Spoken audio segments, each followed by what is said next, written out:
Welcome to the New York Leader, conversations with New York CEOs and founders about what they're learning, rethinking, and doing differently to grow.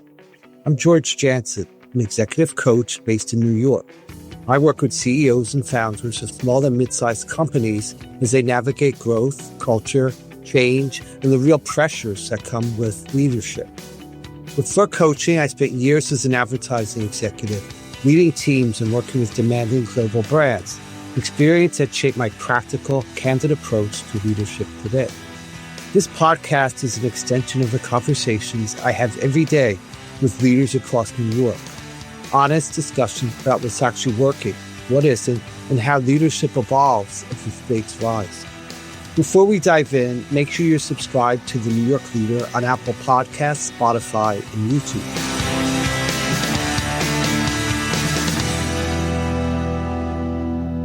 For our very first episode, I'm joined by Michael Andrews. He's the founder and CEO of Michael Andrews Bespoke, a leading New York-based custom menswear company. Welcome, Michael. Hi, George. Thank you for having me. Great to see you. So, Michael, before we get into the business itself, I wanted to rewind a bit because your path here wasn't obvious or linear. So, what made you walk away from corporate roles in law and finance, and what ultimately led you to found Michael Andrews Bespoke? Well, George, thank you for having me. I've had a little bit of a circuitous path to get here. I was an engineer undergrad, and like most people of my generation, didn't know what they wanted to do when they grew up. I became a consultant. My parents' generation joined the Army, and we went to work for the Accentures and Ernst & Youngs of the world. I really enjoyed the exposure to business, and that prompted me to do my JD MBA. I finished in 2000. And like many people in 2000, was running a tech startup that met the same fate as many of the other .com startups in 2000. And I'd said to myself, I'm going to practice law for 6 months. And 8 years later, I finally went back and did something entrepreneurial. It was a long 6 months. And I happened to work at a law firm that was full business dress. So I had to wear a suit and tie to work every day and started getting my own clothes custom made and fell in love with the idea. But I wasn't really finding exactly what I wanted, and I thought there was an opportunity in the market. So I started Michael Andrews Bespoke. It was kind of the original side hustle before people called it side hustles. Did you go to school, take classes before you founded this company? Yeah, so as if working at a major New York law firm doing mergers and acquisitions work wasn't demanding enough, I spent my weekends taking tailoring classes at FIT. You would not want me doing the tailoring, but I learned enough to get under the hood and be able to manage tailors and at least talk to them intelligently and identify exactly what I wanted. Nice. So, Michael, when the business became real and people's livelihoods depended on you, what surprised you most about leading people? Well, leading people is obviously one of the most challenging aspects, but I've been very fortunate over the 20-year history of the company that we've really had great people. And I've learned, our company motto is we treat our clients like friends and our coworkers like family. And I've always really taken that to heart. And, I stay in touch with the vast majority of people who've worked for me over 20 years. And the majority of my team have been with me for well over a decade. What did success cost you before you learned how to lead better? Well, starting a business is very challenging, and I don't know that I had fully appreciated it. I had the luxury of being able to do double duty. It was a very demanding, the year that we opened our first store, I had left my law firm, but gone in-house at a corporate law department. So it was a 9 to 6 job. It was a little less demanding, obviously, than being at a big law firm. But then I would go see clients from 7 to 10 at night and all day Saturday, all day Sunday, process orders till 2 a.m. And it was really grueling. But doing that let me take the paycheck that I was earning and put it into the business. Because I think one of the mistakes that so many entrepreneurs make is that they're undercapitalized. And we were undercapitalized, but I had the luxury of having a law firm salary to backstop our expenses. And it got us over the hump. Our first 2 years, our cost of goods sold exceeded our revenue. That is not a long-term strategy. We didn't just lose money. Like we literally, it was like Netflix back in the day. The more we sold, the more we lost. But that was in large part because it's such a steep learning curve in our industry. I can't tell you the number of times someone will come to me like, oh, have you heard of this new startup in your industry? And I'm like, no, but ask me again in 6 months because they won't be around. It's easy to get, there's no barriers to entry to start except for the hidden barrier of entry of the knowledge that you need to be successful. And we were fortunate enough to be able to eat enough remakes and other mistakes as we got up the learning curve where most companies can't. And then after about 2 years, we really turned a corner and we had learned how to make clients happy in that 2-year period while we were really figuring things out. And today we carry that ethos forward where the client's always right. We do everything we can to make sure that they're happy and put the client first. And it's really paid off. How frustrating is that for some of your employees? When they're dealing with, the top 1% of New York City residents. That's a great question, George, but it's one of the strategies that we stumbled upon. I wish I could take credit for it. This was an accident.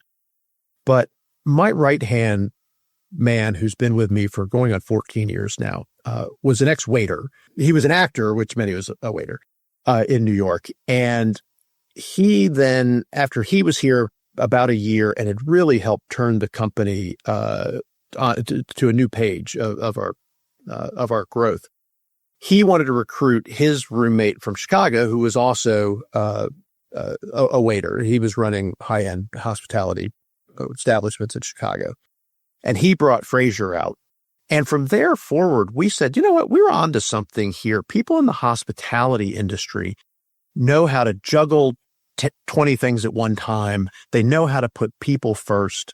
They know how to create the right environment that we want to set. And, they're used to dealing with high net worth individuals when they're not necessarily one themselves. And so that skill set really translates to what we do. And I realized that the hard skills of measuring and fitting, I can teach a lot easier than I can the soft skills of client service and hard work, focus, and all the things that make you successful in this industry. So now we recruit almost exclusively out of hospitality for that reason. I was going to ask you what happened when you hired outside of the hospitality industry, but I think I know the answer, right? Yeah, so we've had a number of hires. 1 or 2 of them have worked out okay. It's not a hard and fast absolute. You must have been a waiter to come work here. But as a rule, what we have seen is that people that we have hired out of the apparel industry, particularly people who went to fashion school, have been our biggest failures because people who went and got a design degree and think that they're equipped to work in this industry, what they want to do is make the clothes that they want for somebody else, right? Not the clothes that our client wants them to make for them.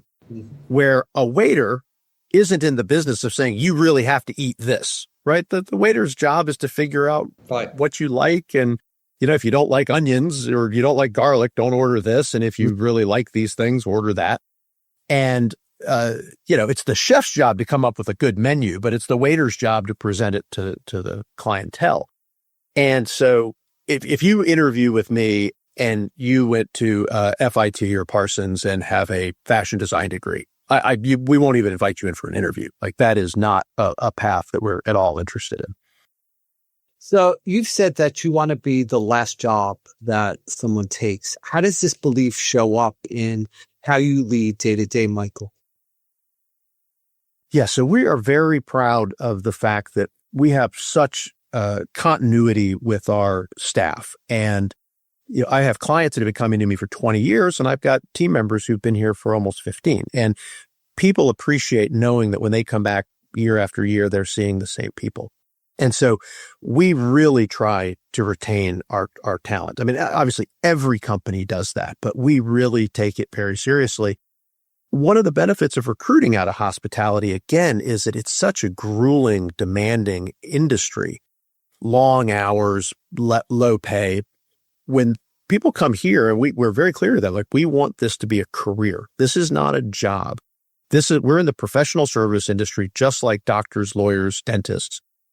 And, we expect our clients to treat us that way, but it's not in an arrogant way, but we're professionals. And, you don't go tell your lawyer how to draft a contract or tell your doctor how to do surgery.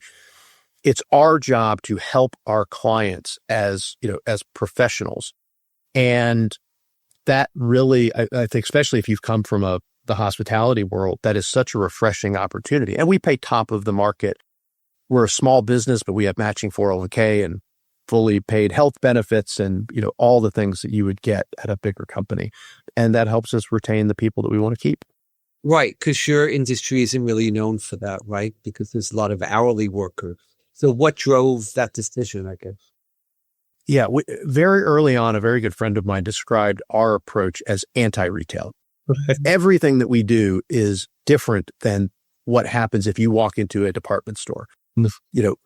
When you go to a department store, the salesperson wants to sell you something right then and there because, if they don't, when you come back, there'll be somebody else working there.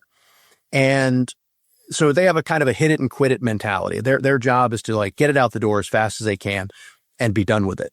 Where we're in the relationship business. And, even if you come in for one suit one time, we're going to see you 3 or 4 times at least. And so we build a relationship and a rapport with people. And it is very important that we build deep relationships with our clients for that reason. Can you share a moment, Michael, when your culture was really tested and what you did as a leader to respond to it? The biggest test, and it was a testament to our culture, I think less a test of culture, but just a test of the business, was COVID. Obviously, we sell clothes to professionals who go to the office and for special events. And no one was going to the office and no one was having special events because there were no large group gatherings, right? So our business was down 80%. We were hit as hard or harder than just about any other industry, other than maybe entertainment venues that were completely shut down. We really took it on the chin. And so we had to furlough the vast majority of the company. The people who were left, I remember calling Fraser up, who's kind of our New York store manager, and it was basically myself and Corey, my number 2, and then Fraser were the only 3 people left in the business. And I call Fraser up and I'm like, I have good news and bad news. The good news is you're the only person who's not being furloughed. The bad news is you're the only person not being furloughed, and you're taking a 50% pay cut. He's like, boy, that really is good news and bad news. What I'm proud to say is we brought back everybody that we had let go, at least that we wanted to. Never let a crisis go to waste. So there were a couple of people who it was a good opportunity to kind of separate the wheat from the chaff. But we brought back 95% of the team. And not only did we bring them back, once we were back on our feet and we had a very profitable 2023, we paid everybody back all of the salary and bonus that they had lost during the period that they were furloughed. I think some of our listeners may be confused, right? When we use the term custom, they often think it's about suits. So what does custom really mean at Michael Andrews Bespoke? Well, custom is a really broad umbrella term. And it just means anything, it's the opposite of off the rack. So, if you go to the store and something's already made, that's obviously not custom. If you get that thing that's already made and have it altered, that's also not custom. Some people get confused there. So custom just means we've made it especially for you. And then under that umbrella, there's, you can get really technical and you have made to order, made to measure, bespoke, any kind of, number of other terms.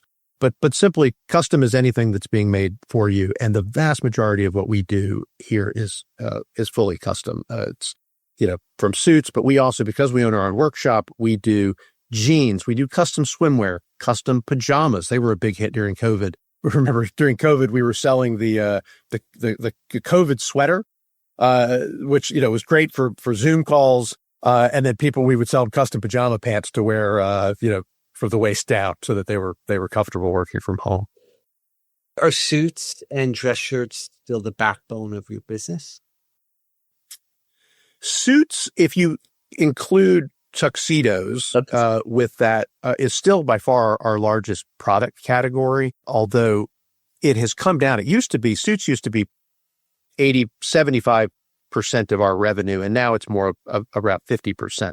While sport coats, outerwear, knitwear, jeans have all increased as a percentage of the business. And it's just a reflection of the fact that when we started 20 years ago, our bread and butter client was an investment banker or a lawyer who wore a suit to work 4 or 5 days a week. And the business was easy. Those guys were an annuity that we knew they were going to come back, if not twice a year, once a year, every other year, and stock back up on some suits and some white shirts and some blue shirts. We didn't have to be very creative. We didn't have to work very hard. But as everything started getting more casual, the business just got harder. It's hard for a lot of people to rationalize spending as much on a sport coat and a pair of trousers as they would on a suit. Michael, you're working in a highly creative field, and sometimes there's a perception that those workers can be especially temperamental, for lack of a better word. So what have you learned about leading highly creative people and designers? Well, that's a good question. But in fairness, because of how we have recruited out of hospitality and not designers out of fashion school, that's really not been a challenge for us. With people, again, coming out of hospitality, they're used to terrible hours and miserable conditions. And so they come here and it's a godsend, that they get to wear gorgeous clothes and work normal hours and get 3 weeks of vacation. So we've not really had that kind of challenge. So, Michael, you've dressed a who's who of New York City celebrities, financiers, athletes, Broadway cast. So, care to share any of those names that people might recognize? Yeah, certainly. So one of the, I think, more interesting commissions, we did Robert De Niro's outfits for Amsterdam, the movie, and it was being filmed during COVID. Bobby was staying at his house upstate, and so he wanted to tailor on the East Coast and not in California, where a lot of the costuming was being done. And so we had worked with his costume designer before. We got tapped for it. They spent a small fortune on COVID testing, same day COVID testing, the concierge service for Corey to get tested, drive him up to Bobby's house, fit him. I mean, come on, how many people can do that? And that was really a great opportunity. It was also fun because it was a military, it was a period piece. And so we were recreating a World War I military uniform and black tie that was very 1930s. And so that was a fun project. I need to go back and watch that movie, I think. The costuming was better than the movie. So, Michael, I think you're my personal style icon. Whenever I'm with you, I feel terribly underdressed. So who are some of your personal style icons? We're really blessed. There are some great American designers. Tom Ford, Ralph Lauren, and Todd Snyder are all really just fantastic. And I like the vast majority of what all three of them do. As far as ready-to-wear brands go, that's what I would wear if I wasn't doing. A big fan of Armani, rest in peace. I'd say that probably, those would be the ones that I look to the most. Tom Brown seems to be showing up everywhere. He's dressing a lot of celebrities.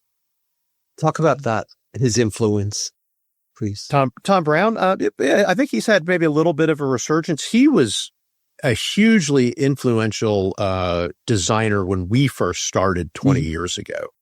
And I remember he was actually making over at Rocco Ciccarelli's factory in Brooklyn, which no longer exists. And you would go over there, and it was always interesting to me. I've never been a big fan of his work. Mm-hmm.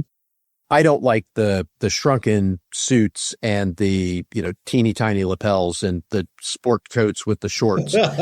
But I will say, for whatever reason, it looks great on him. Like, he made clothes that really fit his physique and worked on him.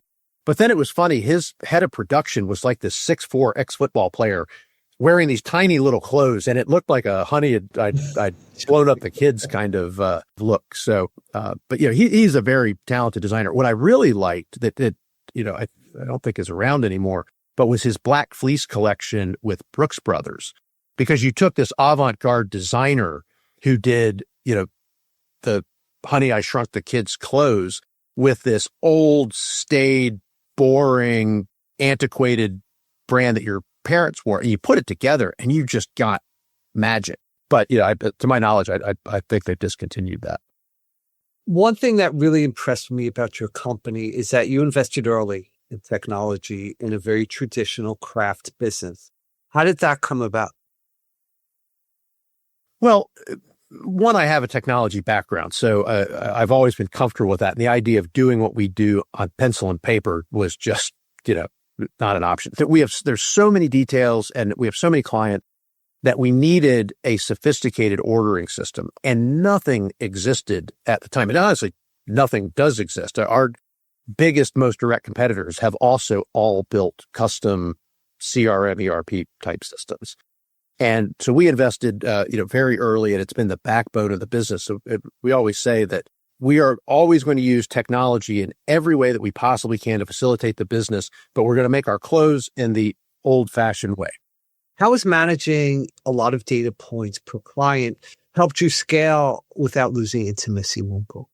Yeah, it certainly has helped, if anything. Again, it does several things. One, and the most important, is we want to keep our promises to people, so we don't want to miss deadlines. We make sure we track all of that information.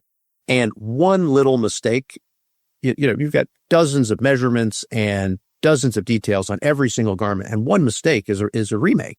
And so you have to get it right 99.9% of the time. And technology is what lets us do that.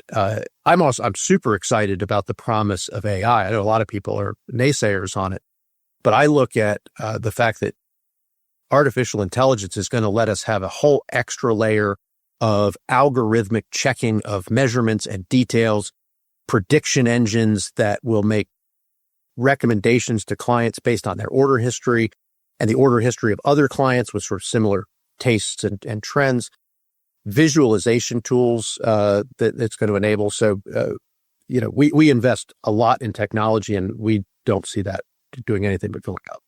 What do you say to workers who maybe are concerned that they're going to be replaced by AI? Well, I think that's a very real concern. It's a very real concern in a lot of industries. I would not want to be a junior banker or junior lawyer today. I think that we'll still have bankers and we're still going to have lawyers, but we're going to have 10% of them because of the efficiency gains. How did tariffs force you to rethink or pivot parts of your business method? Well, the tariffs that we were dealing with back in March and April were just, they were catastrophic. We own a workshop outside of Hong Kong. And so we were facing tariffs of 165%, which is effectively a trade embargo. We had clothes that we had already sold and were in the process of making that then the tariffs bringing them in, they ended up costing us more than we'd sold them for. And that's not a sustainable business. So, we held everything that we possibly could for as long as we could. Obviously, if it was weddings or restaurant uniforms or things that were very time sensitive, we just had to take it on the chin. Based on some of our conversations, Michael, you seem to have figured out manufacturing in China better than some of your competitors. Can you talk a little bit about that? Well, we approached China from a very different perspective 20 years ago. We were really groundbreakers on the idea of luxury production in China. People have come around to this now. I mean, that's unless you either have your head under a rock or you are just a xenophobe. You understand that you don't make in China because it's cheap. You make in China because they have the best workforce, the best production equipment. It's so much easier. And when the tariffs were hitting, we own a small handmade bespoke workshop, and then we, like other people in the industry, use third-party production partners for our lower-end made-to-measure garments. Mm-hmm. And we were looking at a factory in Romania that, in the end, was about 30% more expensive and about 40% less good. Wow. We would have paid a price premium for something that was as good or better than what we were getting from our Chinese partner, but we weren't going to pay 30% more for something that was honestly just, not good. So we went into China and said, all right, well, we already know this, we're at Shenzhen, which is right outside of Hong Kong. It's actually, if you've ever been to Hong Kong and had a suit made there, it's actually almost all made over just across the border in Shenzhen. It'd be like, there's 2 or 3 shirt factories left that people say are in New York. They're really just over in Newark, right? It's a Hong Kong metro area. And we went in and said, we're going to pay 40% above market. We want to hire all of the best tailors. We're going to pay a premium because we want the best. We also want 40% more time going into our garments. This is the Savile Row standard. We're going to match that in everything that we do. And so, what we pay to make our garments, we could have them made in in Western Europe or the US, but not with the level of handwork, not with the 25 hours that we're able to put into it. So we basically threw money at manual labor to get the best made garment in the world. So when all my friends were getting married in their 20s and 30s, and I was in all of these wedding parties, we'd go to the local mall, with the groom and pick out a very ugly, ill-fitting tuxedo. Your wedding business is thriving, and grooms used to be an afterthought. So what shifted? Well, in fairness, we figured out weddings very early. To my knowledge, we were the first menswear brand to have a dedicated weddings page on their website. Everybody has one now. And then I had the benefit of getting connected with David Tutera, who was a celebrity wedding planner, had a number of TV shows, not Say Yes to the Dress, but that kind of show. So he really kind of pushed us in that direction, got us some great exposure to the wedding industry. And then we doubled down. We were very early on Google AdWords. We started using AdWords 20 years ago before most people had figured that out. And so we got our name out there as the go-to place for menswear for weddings. And it's not just the wedding itself, right? It's the night before the dinner, the honeymoon. So one of the big changes we've seen kind of post-COVID, we had a very big wedding business before COVID, but that consisted principally of a groom coming to get their wedding outfit.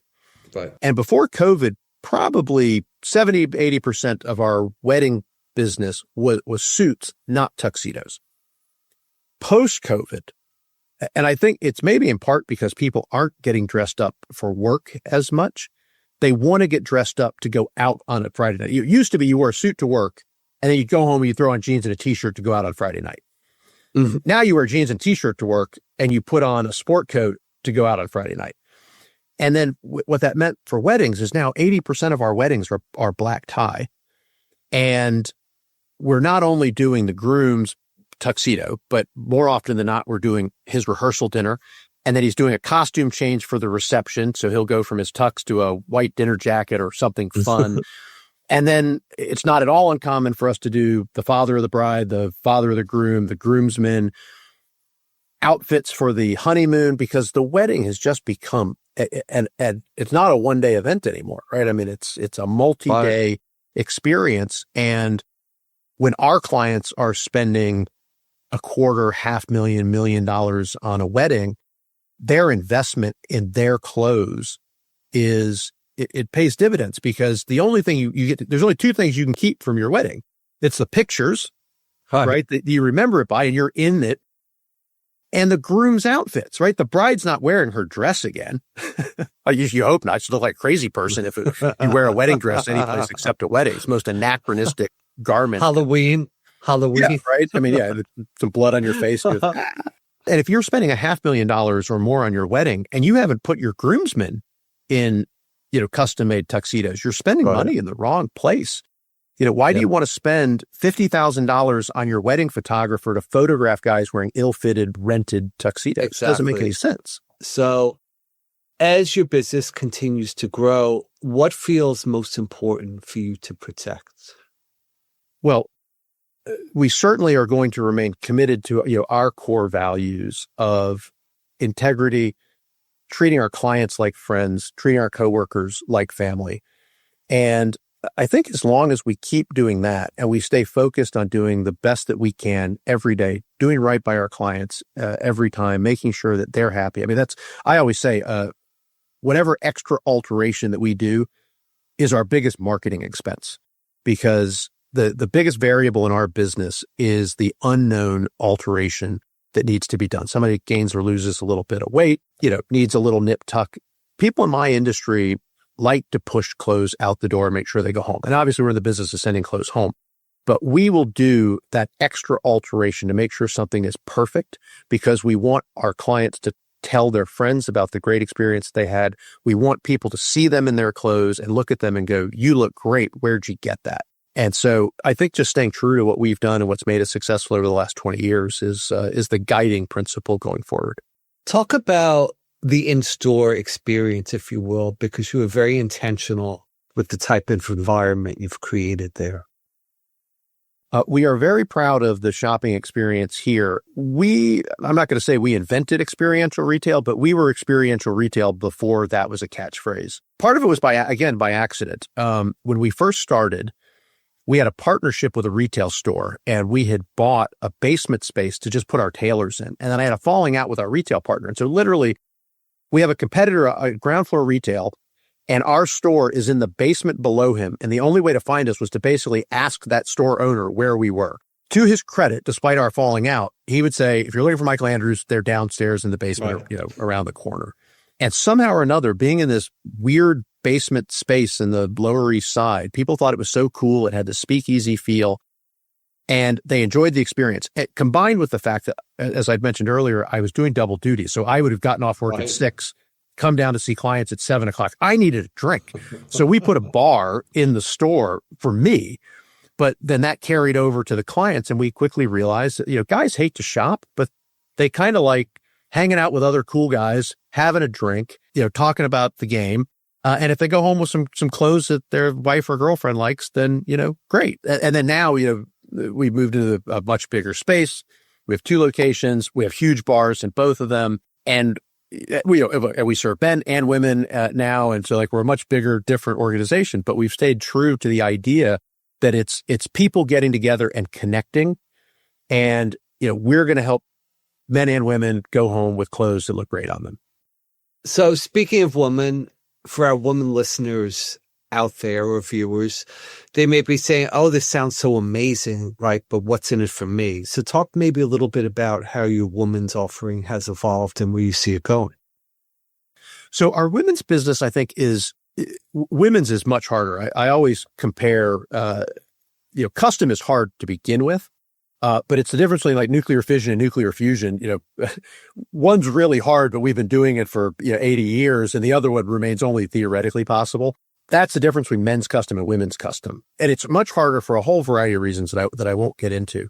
But we have a very, very broad range of male clients, both in the sense of body type and income level and occupation. Our women's business is a little bit more focused. Our best women's clients tend to be professional women. They are bankers and lawyers who need a suit to wear to work. And they often have much more challenging fit issues than men do. And so they're coming to us really out of a sense of necessity, where we have a lot of men who come to us out of necessity, but we also have a lot of folks who come to us because they want to be part of the process. They love the fact that they can pick from 60,000 fabrics. They can have something that's different than other people. So they're not just doing it for the fit. Most of our women's clients are coming to us for fit. That is, it's great on the one hand, but it also makes it more challenging. If every one of our male clients was incredibly hard to fit, it would make our job much harder than it is. And obviously, we're in the business of fitting hard to fit people. Yes. But it's like anything in your job. You want to do the really hard part, maybe 10 or 20% of the day, and the other 80% you want to be able to do stuff that's more fun or creative. Our women's business is hard. We're really good at it, but it does take an extraordinary amount of time and effort, which is also why there's of our 8 salespeople, only 2 of us. It's myself and Corey, my number 2, who handle all the women's business because we're the 2 most experienced. We've done it the longest. And then I personally do most of the pattern making for the women. So I'll measure them and then I'll do the pattern making. So, Michael, I want to end with the question that I ask everyone who leads here in New York, in your case, New York City. What does leading in New York City demand of you that leading anywhere else would not? Well, I think leading anywhere is challenging. You're always dealing with people. Probably the biggest challenge of doing business in New York, it's twofold. One, this city increasingly just hates business. This is not a business-friendly city. We do not have a business-friendly administration. And so that's a challenge. I feel like at every turn, there's somebody trying to just make my job harder. And then the other is the city is just so expensive. A living wage in this city, my sales guys all make six figures. They're paid at the top end of the market. And that is barely enough to live on in New York City. These guys would be crushing it if they were in any city other than New York. But so there's this constant pressure on salaries and benefits and all of that. But that, the flip side of it is New York, there's no place like New York. There's no place that's got this much money. There's no place that has kind of the client base. We couldn't do what we do just about anywhere else. So if people want to learn more about you and your work or stay connected, what's the best way for them to find you, Michael? The best place to find us is online at michaelandrews.com. Great. Michael, I want to thank you for being so thoughtful, generous, and engaging. And this is exactly the kind of leadership conversation that I want to open the podcast with. And for our listeners, if this episode resonated, if you're a CEO or founder navigating similar challenges, these are the kind of conversations I facilitate regularly with leaders across New York through monthly peer group meetings and one-to-one coaching. If you'd like to explore that further, you can reach me at george.janson, Janson, at vistagechair.com, VISTAGE chair.com. Next episode, I'll be joined by Michael Batiste, CEO of 580, who's running a leading digital agency in New York City and has his own very unique leadership path. And if you like what you heard today, subscribe to The New York Leader on Apple Podcasts, Spotify, or YouTube. Hit like, leave a review, and share this episode with one leader who needs to hear it. That's how these conversations reach even more people. Thanks for listening to The New York Leader.